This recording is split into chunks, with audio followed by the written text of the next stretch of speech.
Call of Duty has a lot of features come and go throughout the years. They're seemingly always looking for new ways to try and grab people's attention or get their hand in your wallet. But there has actually been a lot of COD features that were removed and you'll never see them come back. They're never coming back. They could never get away with what they would be today. What is up, everybody? Jimmy or Chaos. Today we're going to go over 20 things from COD history that would never ever fly today. So you let me know which of these features you would like back the most if they could actually get away with it. And at number 20, AW character customization. I've talked so many times over the years about how much I freaking love the character customization in Advanced Warfare. Back in those days, you could earn individual outfit pieces, boots, gloves, pants, helmets, accessories, sunglasses, cowboy hats, all kinds of stuff. You could literally customize your character as much as you wanted to make them totally unique to you. It was actually a really awesome feature. It added a lot of value to the supply drop system because even if you weren't getting gun variants out of the drops, you were always getting some kind of new customization item for your character, which to me made the grind more fun until you had 42 dupes of the same sunglasses. But after Advanced Warfare, this level of customization never came back, probably because Activision wanted to start selling complete costumes and skins instead, which is the system we have now. I don't know about you guys.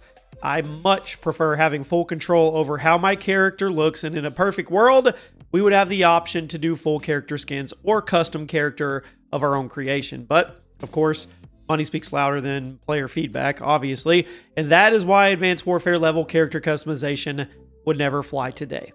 There's just too much money to be made on operator skins and tracer packs. And since we're on the topic, really quick, guys, make sure you guys drop a like, make sure you're subscribed, and leave me comments. I read every single comment on every single video.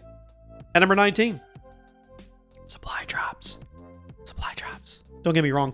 I think Activision would love to bring back supply drops, absolutely, because it made them an absurd amount of money.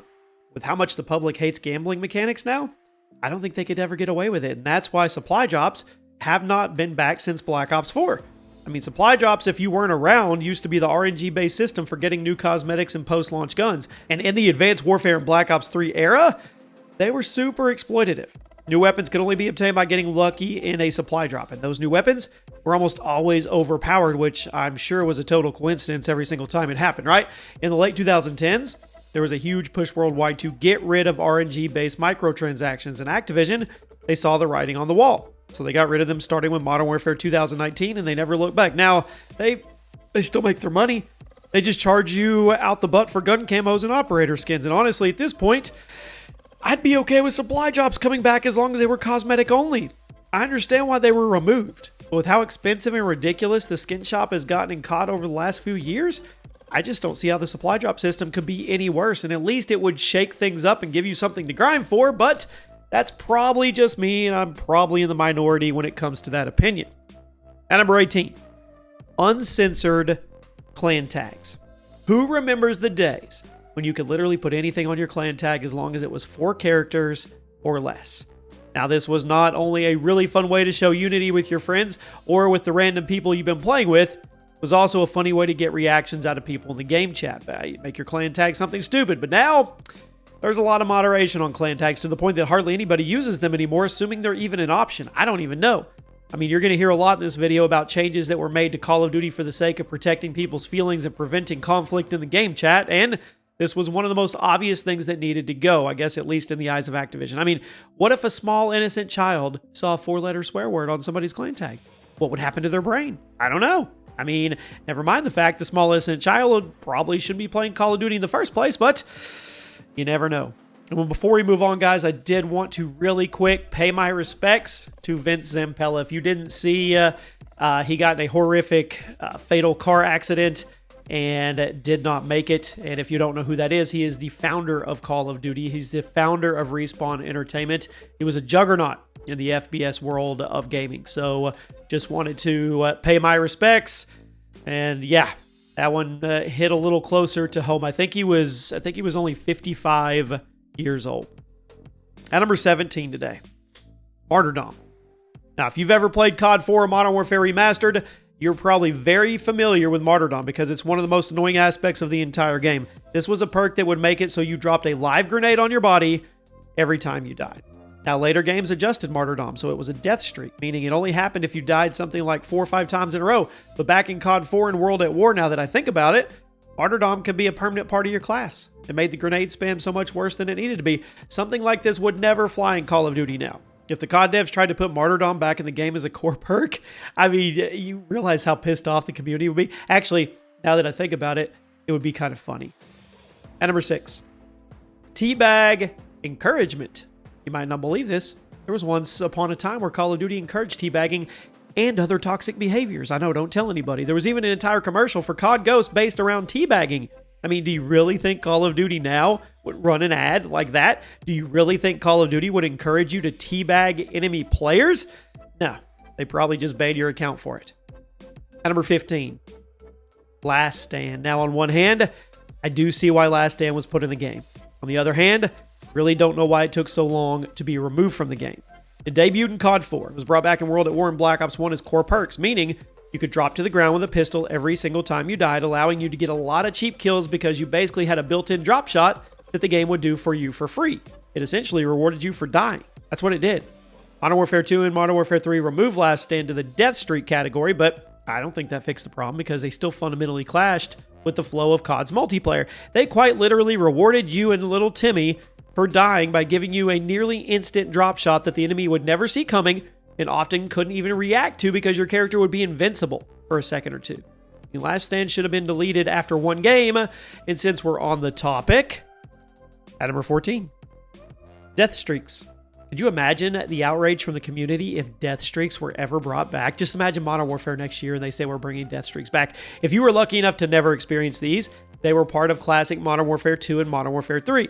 It basically allowed you to pick a free buff that would kick in if you died in a certain number of times in a row without getting a kill. And then the buff would go away once you got a kill. So on paper, Deathstreaks were supposed to be a mechanic that kept you from snowballing the enemy team, but in practice, they just made the game super random at times and literally rewarded you for playing like crap because the buffs were really strong. We already talked about Last Stand and Martyrdom, but there were also crazy ones like Modern Warfare 2's Painkiller, which gave you a ridiculous 3 times health boost. And then there was Modern Warfare 3 Dead Man's Hand. Basically turned you into a living nuke when you died. Death streaks were removed after Modern Warfare 3, and I would bet $300 that they'll never return. I mean, with how much Call of Duty loves protecting little Timmy, there's no way the devs would add something this random and chaotic to the mix. They wouldn't do it. At number 13, World War II factions. This is probably one of the most ridiculous aspects of COD Vanguard, and it was the fact that 2 factions in multiplayer were simply called My Team and the Enemy Team. Sorry, but if you're not even going to mention the factions in World War II, why are you even setting the game in that time period? And this comes after COD World War II, where the Axis faction in multiplayer had its logo changed to a generic German Iron Cross instead of the other German army symbol that was much more clear to the conflict. In fact, some of you probably remember back in the COD World War II era when Sledgehammer actually got themselves in hot water because they decided to erase all of that, all the symbols from the game's multiplayer in an attempt to not offend anyone, even though that symbol was a huge part of the World War II. I mean, put simply, World War II is just too touchy of a subject now for a major big budget video game to portray with any kind of authenticity, which is why you're never going to see actual factions in World War II COD games ever again. And that's assuming we actually ever get a World War II COD game again. I mean, if you think I'm being dramatic, just go back and look at the videos from World at War's multiplayer. You'll see what I mean. That game had that symbol all over the place because it was part of the historical conflict that the game was portraying. And Activision, they put it in there. With how much money is behind COD now and how many little Timmies play the game, we are never, ever going to get an authentic portrayal of World War II in a COD game again. At number 12, Classic Knifing. Who remembers the days when everybody had a one-hit melee kill at all times? From COD 4 all the way through, I think, Advanced Warfare, hitting the melee button would make you lunge towards an enemy if they were standing close enough and you would instantly kill them. Advanced Warfare even made it extra satisfying by letting you punch them so hard that they flew off into the sunset. But starting with Black Ops 3, the melee system changed forever. The melee button would now do a melee attack with whatever gun you were holding, and it would deal less than 100 damage, meaning the only way to get an insta-kill with a melee attack was to be holding a designated melee weapon. Now, this made melee kills less common. It encouraged sticking to your guns, so to speak, but it also changed close-range combat in Call of Duty forever to the degree I don't think people appreciated it. I mean, back in the day, you could literally You couldn't charge into enemy territory without consequences because anybody could instantly kill you at any time. But now, melee kills don't instantly kill. It's lowered the risk of running into enemy territory and just holding down the fire button and spraying everywhere. But classic knifing, that also meant Activision couldn't sell a bunch of different melee weapons in bundles. So yeah, guess what? Classic knifing, it's never coming back. One-hit melee kills, they died with Advanced Warfare. At number 11, I'm going to bet 99% of you never experienced these. Server browsers. Believe it or not, there was a time when Call of Duty actually had server browsers, at least on the PC version of the games. But as you can imagine, being able to pick and choose which match you're joining would directly go against the skill-based matchmaking that games now all have and use, apparently, so it's not coming back. It's actually a shame because there are several older COD games that still have active communities on PC because the server browser means that all the available players can guarantee that they're going to get into a match instead of just trusting the matchmaking system to put them in a full lobby. Being able to pick and choose what server you're joining, that guarantees you can play with other people on evenly matched terms and teams, regardless of how big or small the current player pool is. It's genius, right? Then again, that would all bypass the SBMM, so that's gone. At number 10, Classic Quickscoping. The modern COD community would not survive Classic Modern Warfare 2 Quickscoping. They wouldn't. For those that don't know, the ADS mechanics of Call of Duty have actually changed a lot over the years. And the reason why Quickscoping was so popular in Classic MW2 was because the mechanics benefited you for playing that way. While you were in your ADS animation, flinch and sway were basically non-existent. And ADS animations in general were way faster back then. So yeah, it's kind of goofy to see people running around quickscoping with the intervention of the Barrett 50 cal, but when you considered how effective of a strategy it was, you couldn't really blame people for doing it. But starting with Black Ops 1, the ADS mechanics started getting tweaked. They started to make quickscoping less dominant of a strategy, but if you go look at the videos of Classic Modern Warfare 2, you will see what I mean. Hopefully we've got some up on the screen here. Quickscoping is obviously still popular as a playstyle, but it is super different than it used to be. The OG quickscoping mechanics, they're never coming back. And all you OG snipers out there, you're nodding your head in approval with me. I know you are. At number 9, stopping power is a perk. Still exists as a charged field upgrade. That's great. But there was once upon a time when it was a perk. That's never happening again. Stopping power was a staple of Call of Duty from COD 4 to Classic Modern Warfare 2. Gave you a flat 40% boost to your bullet damage while it was equipped. Now, obviously, this would speed up your time to kill drastically, but it also led to certain weapons being insta-kills. You had the COD 4 M16, and it was also really annoying because you never actually knew if somebody was using stopping power until it was too late. Now, I can see why devs got rid of stopping power after Modern Warfare 2, and I can also see why they're keeping it as a field upgrade now instead of a core perk, because as much as I love the chaos of the stopping power days, I get it. I recognize that it created a lot of randomness, and in games like Modern Warfare 2, it was a crutch perk. If you weren't using stopping power as your red, you were probably behind and playing the game wrong. At number 8, Juggernaut. Another perk that used to be a staple of the series, and it will never come back as Juggernaut. Back in COD 4 and World at War, Jug was the counter to stopping power. So stopping power gave you a 40% damage boost. Jug gave you a 40% damage reduction. Now, needless to say, made the game really inconsistent sometimes because you didn't actually know if somebody had Juggernaut until after you started shooting at him, and it led to a lot of, I would say, annoying moments where you'd hit somebody in the chest with a Barrett 50 cal, and they'd walk it off like nothing happened. Infinity Ward deleted Juggernaut from the game in Modern Warfare 2, but they kept stopping power, which just created a new problem where stopping power was the crutch perk like we talked about a minute ago. Now, starting with Black Ops 1, perks no longer had any effect on bullet damage or player health. I think that was a good decision. I think it was for the best. A multiplayer FPS game is better when you know exactly how much damage your gun will do to an enemy, and there aren't any invisible buffs or force fields or debuffs going on that you don't know about until the fight's already begun. At number 7, limited sprint. Back in the old days when there was no unlimited sprint. Remember back when you had to use one of your perks on something like marathon or extreme conditioning to extend your sprint duration? And even then, it often didn't even give you that much of a boost. Now, Call of Duty is expected to give everyone unlimited sprint all the time, and I'm not sure where the change happened or why it was necessary. I mean, I guess it made sense in the jetpack era for you to have unlimited sprint because you were wearing a power suit that would allow you to zip around without consequence. But after we went back to boots on the ground, why did we keep it? Why did COD World War II let you sprint forever when you were in the 1940s infantry? And then, when Modern Warfare 2019 added tac sprint on top of the unlimited sprint, things got dumb.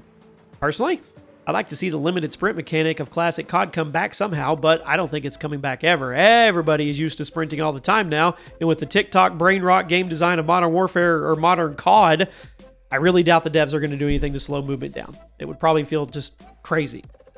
Now, number 6. Unmonitored game chat. Up until recently, there was no moderation of the in-game communications in Call of Duty text or voice. You could say whatever you wanted, whenever you wanted, and it led to some of the most intense trash talking you could ever hear online. And that made sense because this was an intense multiplayer game that was rated M for mature.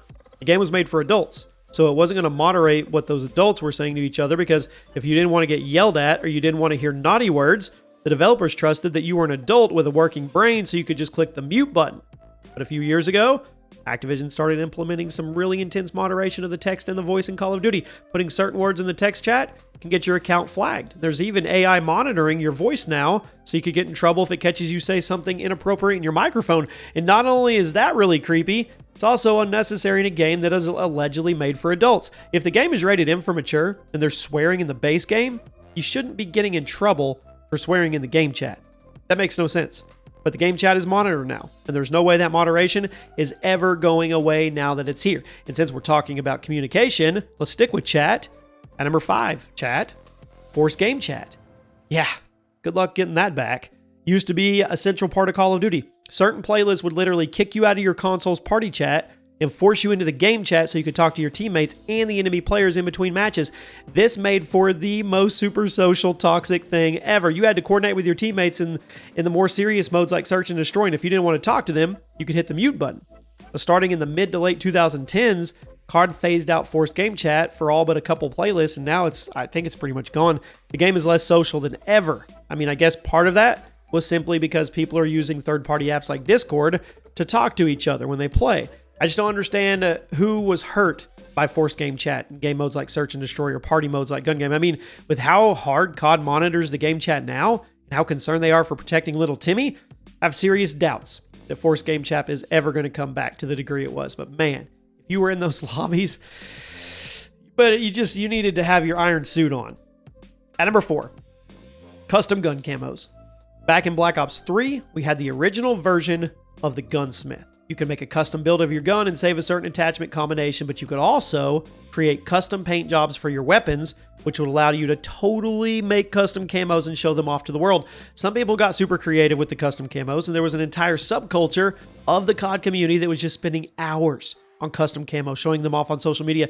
The stuff they made was amazing. We used to showcase them on the channel. Now, obviously, this feature's been deleted from COD forever, because if you give the community the tools to make whatever camo they want, well, they don't really have any incentive to spend money on the in-game camos, right? And also, the custom gun camos open the door for the trolls to cover their guns in swear words and racial slurs and go for the final kill to get reactions out of the lobby, which could be funny at times, but it's also not the kind of thing a company like Activision wants to encourage now because of how much corporate money is behind the franchise. Since we're talking about customization, at number 3 today, Custom Emblems. Whew. Introduced in the original Black Ops, came back a lot of times before being erased from COD history, starting with Modern Warfare 2019. 2 reasons. First of all, they can't sell you emblems if you can make the exact emblem you want. Second of all, people were definitely making offensive emblems, and apparently that wasn't okay in a game that was rated M for mature. And this one, it kind of stings because I remember spending hours in the Black Ops custom emblem editor to make the coolest emblem I could. I remember seeing people get so passionate about mastering the creation tools to make YouTube tutorials for some of the coolest artwork and emblems you could ever dream of.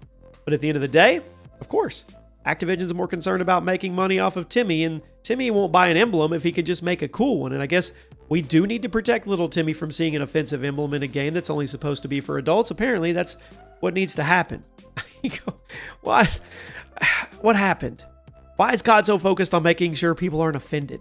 Is the game made for adults anymore or not?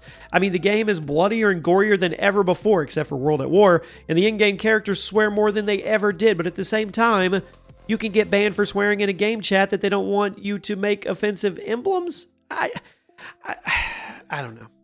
At number 2, prestige resets. Remember back when you could intentionally wipe your profile and do the whole progression over again?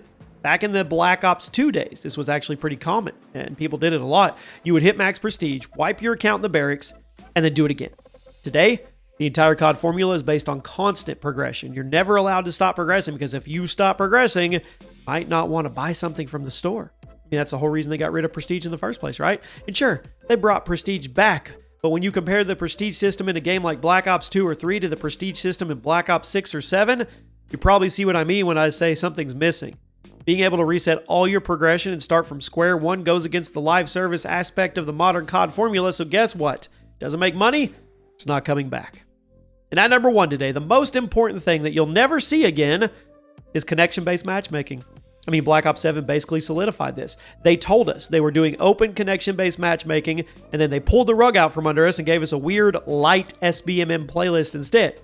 That playlist didn't even have an entire community in it, so it was heavily skewed to begin with. Call of Duty will never, ever, ever, ever go back to purely connection-based matchmaking systems. They won't.